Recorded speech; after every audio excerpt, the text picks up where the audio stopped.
అదరకొట్టే కారం రంగు రుచి ఆచి కారం పొడి. 2026 ఫిబ్రవరి 1న ప్రవేశపెట్టనున్నటువంటి బడ్జెట్ పట్ల వివిధ వర్గాల నుంచి ఆశిస్తున్నటువంటివి చాలా ఎక్కువగానే ఉన్నాయి.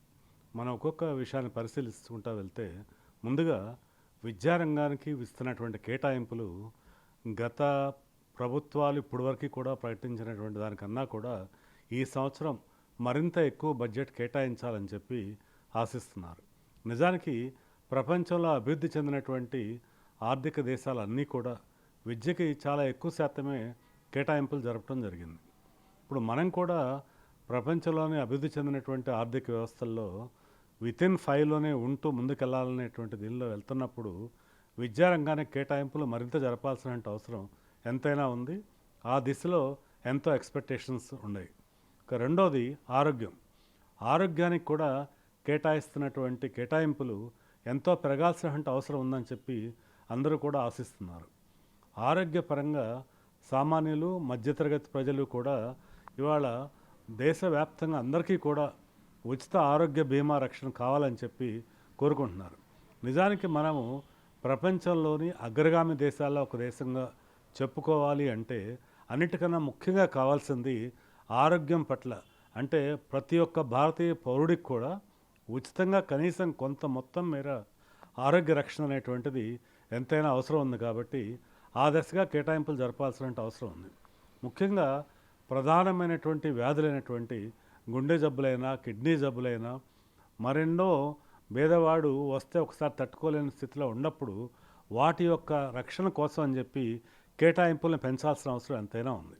ఇక మూడోది వ్యవసాయ రంగానికి గిట్టుబాటు ధరల విషయంలో కూడా కేవలం కొన్ని వ్యవసాయ ఉత్పత్తులకు మాత్రమే గిట్టుబాటు ధరలు అందుతున్నాయి, మిగతా వాటికి గిట్టుబాటు ధరలు అందట్లేదు.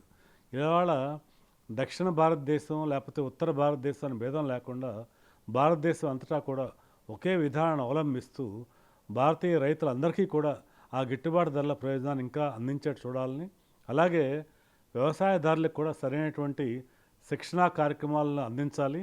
దానికోసం కూడా బడ్జెట్ కేటాయింపులు పెంచాల్సిన అవసరం ఉంది. ఇక నాలుగవది సూక్ష్మ మధ్య తరగతి పరిశ్రమలకు సంబంధించింది. భారతదేశం ఎదుర్కొన్నటువంటి ప్రధానమైనటువంటి సమస్య నిరుద్యోగ సమస్య. ఈ నిరుద్యోగ సమస్యకి ఒక చక్కటి పరిష్కారం ఏంటంటే సూక్ష్మ మధ్య తరహా పరిశ్రమలు అభివృద్ధి చెందటమే. అయితే ఈ సూక్ష్మ మధ్య తరహా పరిశ్రమలు అభివృద్ధి చెందాలంటే ఈ రంగంలో వారికి మనం లోన్స్ ఇవ్వాలన్నా, వారికి కొన్ని ప్రోత్సాహకాలు అందించాలన్నా కూడా ఏమాత్రం వెనకం చేయకుండా ఎంతో ఇనిషియేటివ్ తీసుకోవాల్సిన అవసరం ఎంతైనా ఉంది. ఆ దశలో కనుక అడుగులు ముందుకు వెళ్తే ఇది ఒక రకంగా నిరుద్యోగ సమస్యను పరిష్కరించడంలో కూడా మనకెంతో సహాయకారిగా ఉంటుంది కనుక దాన్ని కూడా పరిశీలించాల్సిన అవసరం ఉంది. ఇకపోతే మహిళల కోసం అని చెప్పి మనం ఎంత తక్కువ చేస్తున్నాం అనేది కూడా ఆలోచించాల్సిన అవసరం ఉంది.